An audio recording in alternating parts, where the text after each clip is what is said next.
Assalamualaikum warahmatullahi wabarakatuh.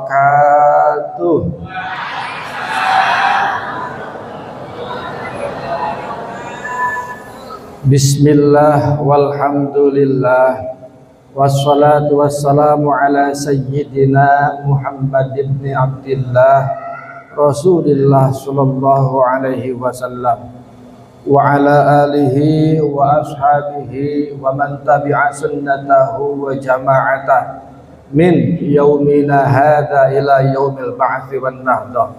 Amma ba'du. Yang terhormat Bapak Bupati Bekasi yang dalam hal ini diwakili oleh Bapak Kabag Kesra, yang kami hormati Bapak dari BPJS Kesehatan, BPJS Ketenagakerjaan, maaf. Yang kami hormati Bapak Ketua Tim, Pak Katim, Bapak Haji Charlim, beserta jajaran Kesra. Yang kami hormati Bapak-bapak dari verifikator, ternyata dari pengawas juga.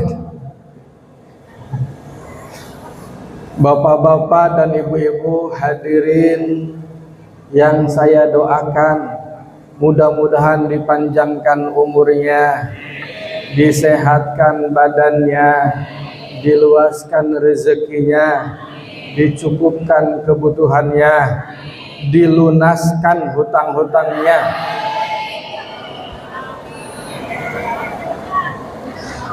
diberikan keluarganya sakinah, suami-suaminya setia, tidak punya keinginan cari yang kedua, istri-istrinya solehah, setiap hari selalu melayaninya dengan antusias dan bergairah. Amin atuh Pak.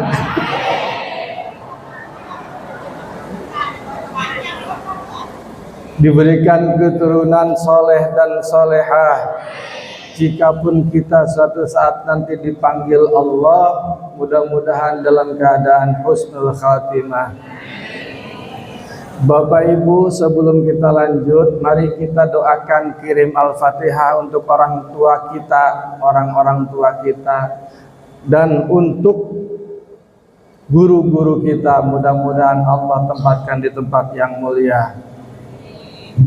Juga kita doakan bupati kita dan wakil bupati kita, juga jajaran Pemda, diberikan kesehatan, kekuatan dalam mengemban amanat untuk Bekasi bangkit, maju dan sejahtera. Ala hadha hadin niyyah wa likulli niyatin salihah wa ila hadratin Nabil Mustafa Muhammad bin Abdullah Rasulullah sallallahu alaihi wasallam, khususan ila ruhi, silakan sebutkan, khususan ila ruhi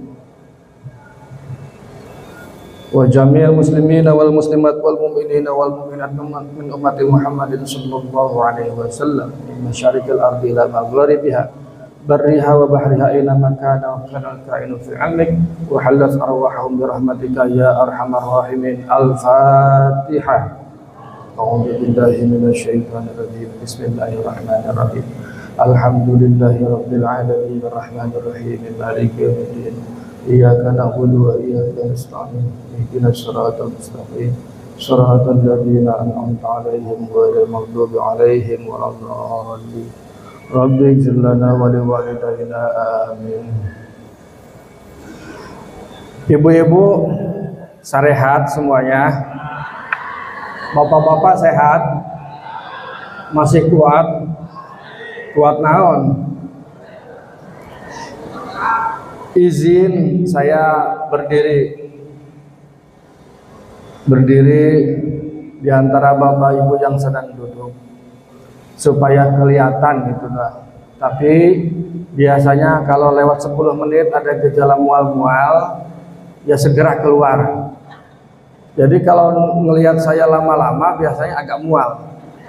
Itu bukan gejala kurang duit, Bu, bukan. Itu karena kelamaan ngelihat saya.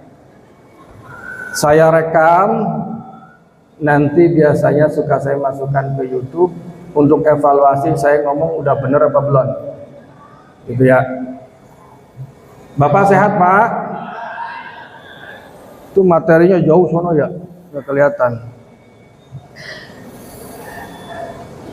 Kami ditugaskan oleh pimpinan kepala kantor Kementerian Agama Kabupaten Bekasi yang hari ini sedang ada kegiatan di Kanwil, Provinsi Jawa Barat. Saya sampaikan tentang moderasi beragama. Oh ya, udah? Ya, nggak apa-apa. Saya mah ada. Yang penting Bapak Ibu lihat, saya mah ada tuh. Bukan pamer. Ini mah alat kerja. Bagi yang ingin terus bersilaturahim dengan saya, itu ada nomor WA-nya ada, Facebook-nya ada, Instagram-nya ada, YouTube-nya ada, TikTok-nya ada. Udah ya, ada ya. Ah, itu benar. Itu. Biasa kalau dipoto mah lebih cakep. Biasa hasil editan. Ya, silakan Bu searching Bu di YouTube. Pak boleh yang buka YouTube. Lanjut. Dah. Itu ada foto sekeluarga. Suaminya, istrinya, anak-anaknya. Dulu pernah menjadi pelaku bom bunuh diri di Surabaya. Itu 6 orang ini udah meninggal. Udah mati, tewas karena dia melakukan bom bunuh diri yang menurutnya itu adalah benar. Lanjut. Dulu ada seorang perempuan gadis cantik pergi ke Suriah untuk berjihad. Dia meyakinkan orang tuanya untuk berjihad. Tahu sampai Suriah dia ikut berjihad. Ketika dibagi senjata, ternyata perempuan tidak usah angkat senjata. Jadi yang berperang laki-laki. Yang perempuan ngapain? Dia jihad juga. Apa jihadnya? Melayani mujahidinnya. Jihad apa namanya? Jangan diterjemahin ya. Jihadul farji. Jangan diterjemahin Pak. Jihadul farji. Melayani orang-orang yang sedang berjihad. Menurutnya itu benar. Salah nggak Bu itu? Konyol nggak Bu? Mendingan ibu-ibu jihad ngelayanin bapak-bapaknya di rumah. Sah nggak? Halal nggak? Halal. Daripada ke sono ngelayanin para mujahidin. Dikawin enggak? Ya, nah itu. Riset, lanjut. Ya, dah, lewat aja risetnya. Dah, lewat aja risetnya. Nah, karena itu penting kita memahami tentang cara pandang moderasi beragama. Apa moderasi beragama itu? Cara pandang, sikap dan praktek beragama jalan tengah. Jalan tengah. Tidak ke kanan, tidak ke kiri. Ke kanan berarti fundamentalis, ke kiri liberalis. Ke kanan itu inginnya negara Islam, ke kiri artinya negara sekuler. Kita mah tengah-tengah. Jadi negara Indonesia mah bukan negara Islam, bukan negara sekuler, yaitu negara yang tengah-tengah. Namanya sekarang negara Pancasila. Itu Bu ya, Pak ya, negara Pancasila. Lanjut. Moderasi beragama itu apa? Prinsip dasarnya adalah adil dan berimbang. Adil itu apa Bu? Adil itu apa? Menempatkan sesuatu pada tempatnya. Begitu Pak ya. Adil ada menempatkan sesuatu pada tempatnya. Atau adil itu tidak berat sebelah. Dan adil itu artinya berpihak kepada kebenaran dan tidak sewenang-wenang. Itu adil. Lalu berimbang apa berimbang? Berimbang adalah berpihak kepada keadilan, kemanusiaan, dan persamaan. Lanjut. Apa yang harus seimbang itu? Pertama, harus seimbang antara akal dan wahyu.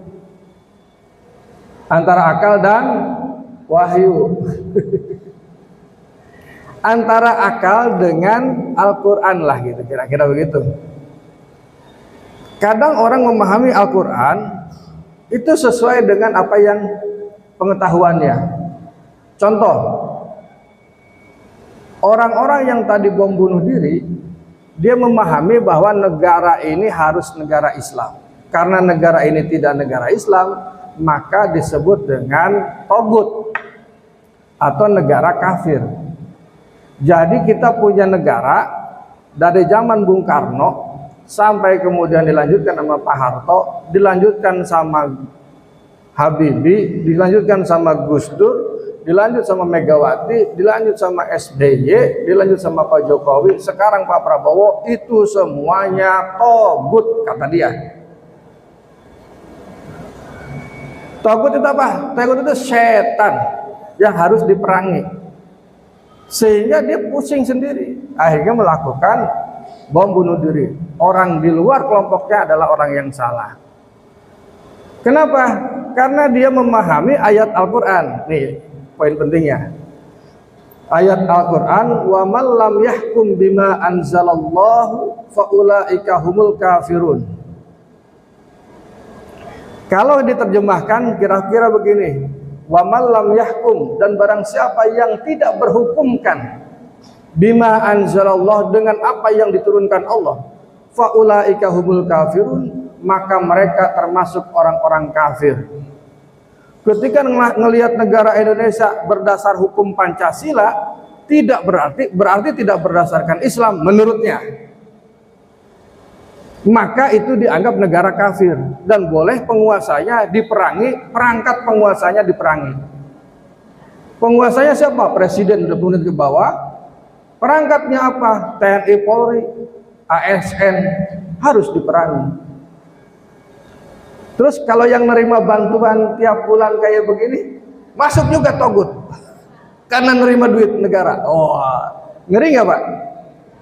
Terus dia mau hidup di mana terus? Kan kita kan keluar rumah naik masuk jalan punya siapa? Siapa yang bangun? Negara. Dari jalan gang yang bangun siapa? Negara. Masuk jalan agak gede, jalan raya, jalan desa, negara. Masuk jalan kecamatan, siapa yang bangun? Negara. Masuk jalan raya, siapa yang bangun? Negara. Masuk jalan tol, yang bangun siapa? Negara. Yang dia kafir-kafirkan negara ya, dia juga nikmati juga. Ngaco nggak pemikirannya?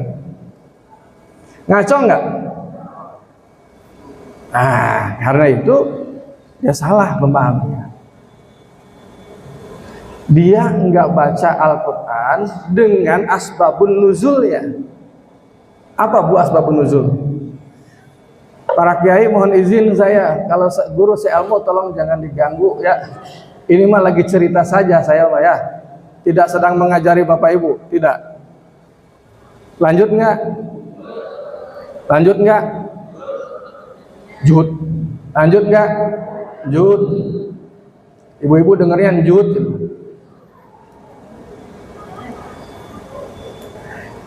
Ayat ini asbabun nuzulnya adalah suatu waktu nih ya, ada orang berkelahi, anak muda berkelahi.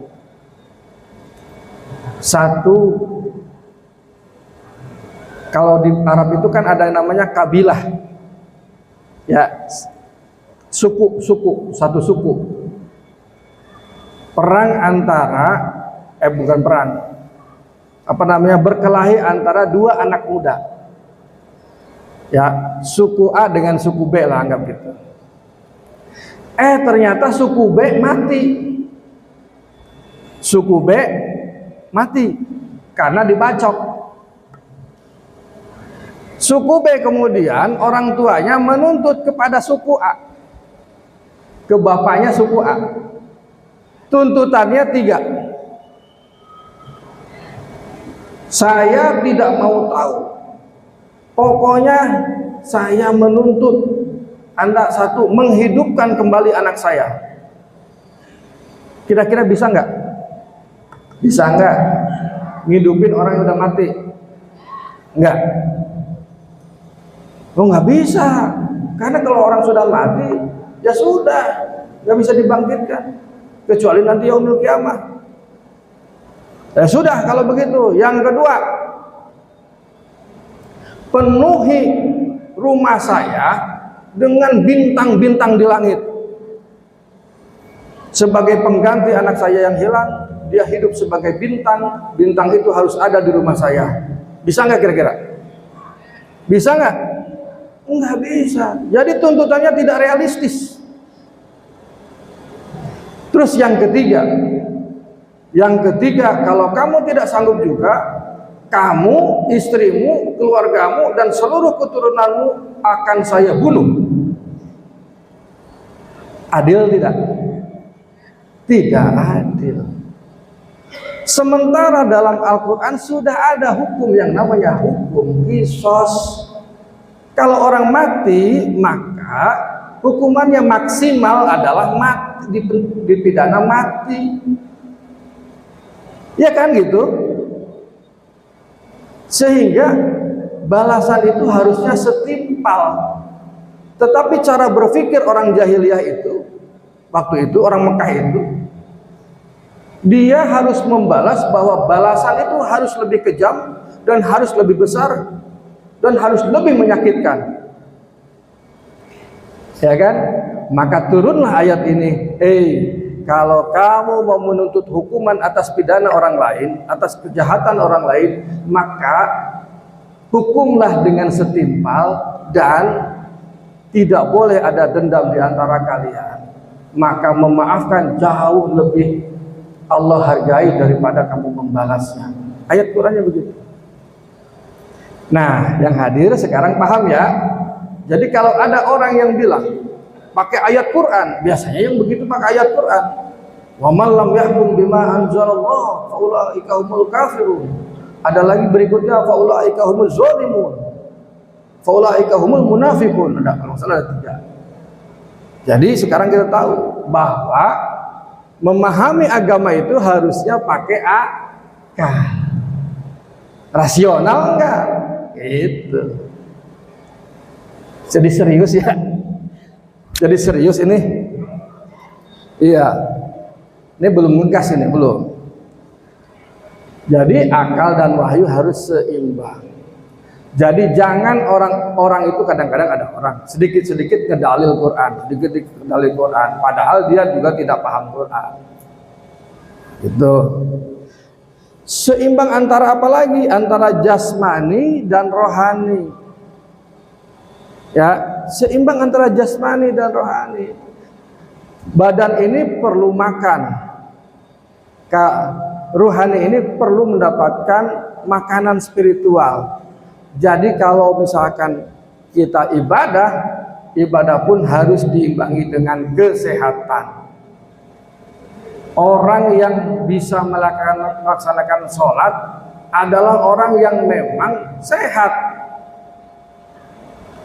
Ada pak orang yang sakit tapi tidak maksimal. Orang yang beribadah haji mesti orang yang sehat. Ada pak orang yang sakit mesti batal. Jadi yang pertama sekali adalah sehat jasmani, kemudian rohani bisa bergerak. Betul ya? Ibu pernah sakit, pengen sholat, kira-kira tuh sholatnya apa ya? Enak nggak sholatnya? Orang, apalagi siapa yang waktu musim COVID kena COVID? Coba ngacung, ada yang kena COVID. Nah, berapa hari bu? Sholat nggak tuh? Enak nggak sholatnya? Nggak enak. Orang sholat ininya diinfus, ininya pakai oksigen. Kita ngadep pelbetnya, madep ngetan yang ngetan. Iya kan? Enak nggak sholat begitu? Kalau tukang sholat nggak sholat itu sedih, betul kan? Di situ baru kerasa bahwa sholat itu adalah nikmat, itu baru ketahuan, betul ya? Lanjut ya, antara hak dan kewajiban, seimbang antara hak dan kewajiban. Jangan sering menuntut hak kalau kewajiban belum ditunaikan. Itu seimbang antara kepentingan pribadi dan kemaslahatan masyarakat. Nyetel musik gede-gede enak, nyetel musik gede-gede, tapi tetangga denger, masalah nggak? Masalah. Jadi gimana? Ya turunlah volumenya. Kira-kira kita nikmat, tetangga nggak usah komplain. Antara keharusan dan kesukarelaan, antara teks agama dan ijtihad tokoh agama, antara idealita dan kenyataan. Jadi jangan terlalu berpikir yang tinggi-tinggi, tapi kenyataannya rendah. Lanjut. Ada 4 indikator orang itu moderasi beragama itu. Yang pertama, punya komitmen kebangsaan. Yang kedua, dia toleransi. Yang ketiga, anti kekerasan. Yang keempat, menghormati tradisi. Next. Apa komitmen kebangsaan kita? Yang pertama, berideologi Pancasila. Kalau ada orang, nih Bu maaf Bu, Ibu mulai nguliahin anak, ngirim anak jadi mahasiswa atau mahasiswi. Di kampus itu sering ada Bu, pengajian-pengajian yang nggak jelas. Cirinya pengajiannya ngumpet-ngumpet. Kalau pengajiannya terang benderang begini, pasti benar, itu aja. Tapi kalau pengajiannya ngumpet-ngumpet, itu mesti ada masalah. Masalah apa? Paling tidak masalah kebebasan dia untuk ngomong. Kalau dia ngomong begitu pasti ancamannya pidana. Nah, ada orang yang bicara tentang Pancasila, dia membenturkan tadi itu. Pancasila itu buatan siapa? Buatan Bung Karno. Sementara Al-Quran buatan siapa? Allah. Jadi pilih mana? Al-Quran apa Pancasila? Ada ya Bu? Ada nggak pertanyaan begitu? Ada nggak pertanyaan begitu? Pak, pilih mana? Pilih Pancasila apa Al-Quran? Bapak cara jawabnya gimana Pak? Cara jawabnya gimana? Cara jawabnya Bu, saya kasih tahu. Ambil gelas, isi teh, tahu teh, kasih gula, panas-panas, udah gitu lemparin ke mukanya. Berani Bu? Berani? Udah gitu aja. Kenapa? Nih saya kasih tahu. Hukum perbandingan. Orang kalau membandingkan itu harus apple to apple. Apple to apple. Sekarang Al-Quran itu statusnya apa? Kitab suci. Lah kalau kitab suci bandingannya apa? Yang se-apple, yang selevel. Ya kitab suci lagi. Pilih mana? Al-Quran atau Injil? Nah itu boleh selevel. Dalam logika loh ya, bukan dalam kemurnian. Benar nggak Bu? Kalau Pancasila statusnya apa? Ideologi bangsa, ideologi negara. Bolehlah bandingkan dengan piagamnya Amerika atau komunisnya Cina. Itu seideologi, selevel. Paham nggak Bu? Jadi hukum membandingkan enak mana makan bakso sama apel. Nggak masuk logikanya. Enak mana makan bakso sama es campur. Yang level itu kan bakso sama mie ayam itu selevel, sama-sama jajanan. Paham Pak? Oke? Bu, paham? Jadi kalau ada yang membandingkan, itu harus selevel. Cantik mana istri bapak dengan istrinya? Boleh selevel, sama-sama istri. Tapi jangan coba bandingin. Kalau nggak mau ada piring terbang di rumah. Dan coba-coba itu. Pak, itu suami si Anu mah tiap pagi teh suka nyium. Sebelum berangkat kerja teh suka cium kening, cium pipi. Jawab suaminya apa? Lah, aku kan nggak kenal sama dia. Kira-kira respon istrinya apa? Itu ngebandinginnya salah itu. Makanya jangan cari masalah.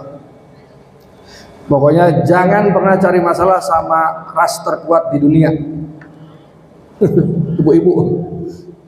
Ibu-ibu kalau naik motor, saya mah sering berdoa, ya Allah, lindungi saya dari ibu-ibu yang sennya kanan beloknya ke kiri. Pas tabrakan jangan coba-coba bapak-bapak marah, itu makin panjang urusan itu. Udah terima salah aja udah, itu bisa panjang urusan, bisa satu RT tahu itu. Ya, jangan pernah berkonflik dengan perempuan. Dah, kok poinnya itu. Terus setia kepada NKRI, taat kepada Undang-Undang Dasar 45. Ada orang dia mau berhukumkan syariat Islam, bukan Islam. Itu lampu merah syariat Islam bukan? Lampu merah syariat Islam bukan? Syariat Islam bukan? Ragu. Ayo, lampu merah syariat Islam. Emang kalau melanggar lampu merah bisa masuk neraka? Kan gitu kalau syariat mah. Bukan syariat Islam, tapi ada tapinya. Tapi itu sesuai dengan syariat Islam. Bukan syariat Islam, tapi sesuai dengan syariat Islam. Apa sesuainya? Syariat itu ada 5 tujuannya. Izin Pak Kiai, izin ya, saya sampaikan aja yang Bapak Kiai pernah sampaikan ke saya. 5 yang disebut dengan tujuan syariat. Ada berapa, Bu? Ada 5 yang disebut dengan maqasidus syariah. Ini agak dalam nih kuliah ini. Ini materi S2 ini. Ya. Jarang-jarang saya ngomong begini juga. Maqasidus syariah. Tujuan disyariatkannya syariat Islam itu ada 5. Yang pertama adalah hifzuddin, menjaga agama itu sendiri. Jadi syariat Islam yang pertama tujuannya adalah menjaga agama itu sendiri. Yang kedua, hifzun nafsi. Apa? Hifzun nafsi, menjaga nyawa. Kalau lampu merah tidak ada, akan terjadi tabrakan. Kalau tabrakan, kemungkinan celakaannya, kemungkinan luka-lukanya, dan bahkan kematian itu pasti. Ya kan? Maka mengadakan lampu merah sesuai dengan maqasidus syariah, hifzun nafsi, menjaga nyawa, melindungi nyawa. Yang ketiga, hifzun nasli, menjaga keturunan, kehormatan.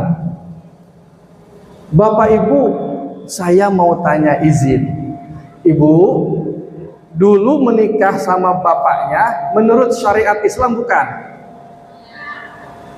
Bapak dulu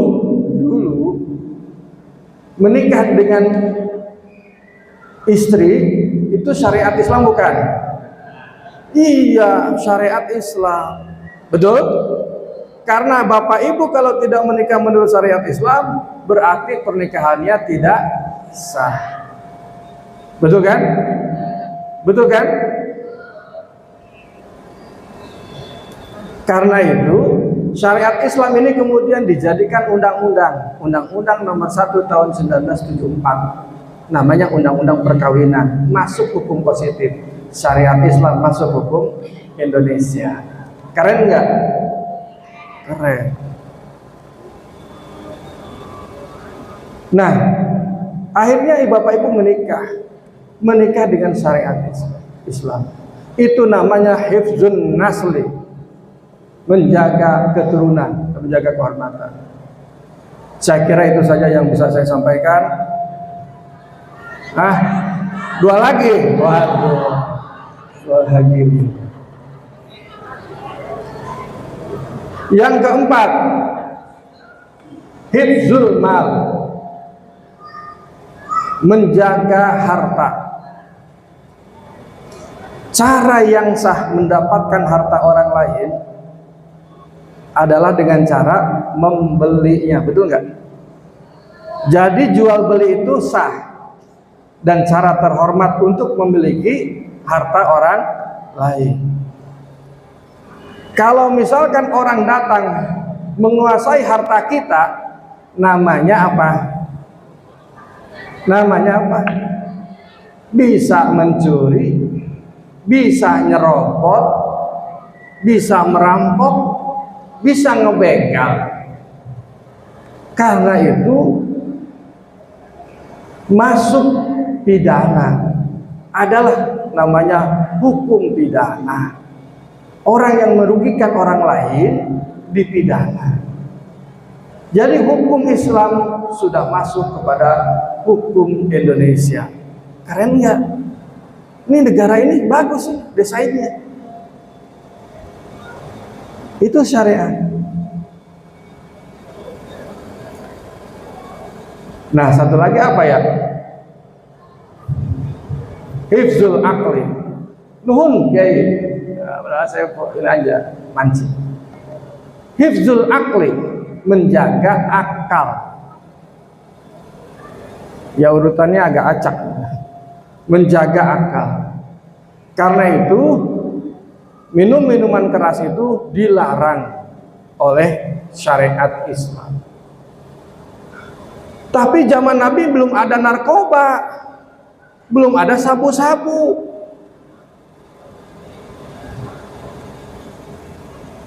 Tapi itu sama-sama punya nilai merusak akal. Karena itu kita punya undang-undang anti narkotika. Betul kan? Berarti Indonesia sudah sangat Islami. Jadi 5 tujuan syariat itu sudah masuk dalam perangkat hukum Indonesia. Keren nggak? Bangga nggak jadi orang Indonesia? Keren nggak Indonesia? Bu, Indonesia keren nggak? Kita punya negara, keren nggak? Kalau ada orang yang mengaku negara ini, kira-kira nih, diganti katanya pakai khilafah. Ibu tahu nggak khilafah? Tahu, kalau ditagih utang nggak ngaku, hilaf gitu. Khilafah itu negara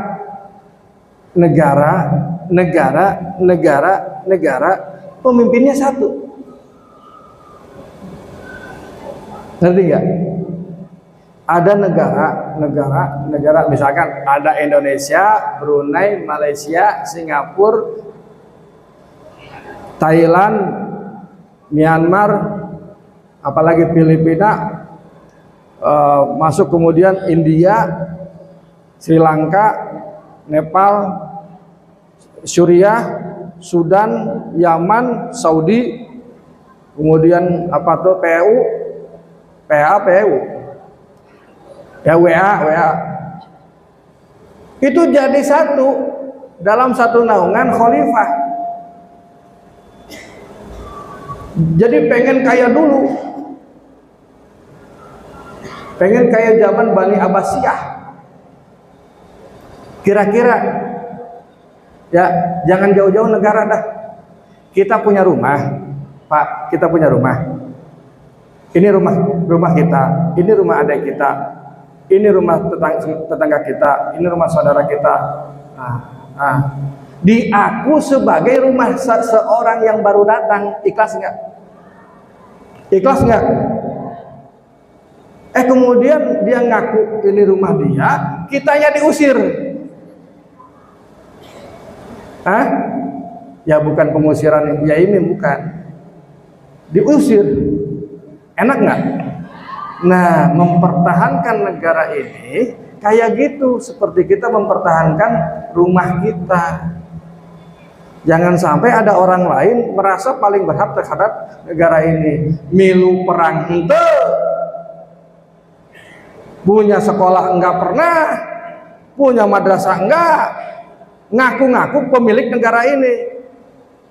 Itu kira-kira yang begitu gimana itu? Ngaco enggak? Ngaco. Karena itu saya mengajak kepada Bapak Ibu semua, kita sama-sama untuk mengamankan, menyampaikan kepada murid-murid kita harus mencintai negara ini. Katanya mencintai negara mah nggak ada dalilnya. Benar nggak sih, Bu? Mencintai negara katanya nggak ada dalilnya. Ada yang ngomong gitu. Ibu jawab. Jawab nggak? Jawab nggak? Kita nih mencintai negara kita, mencintai rumah kita, nggak ada dalilnya katanya. Ada nggak dalilnya, Pak? Ada.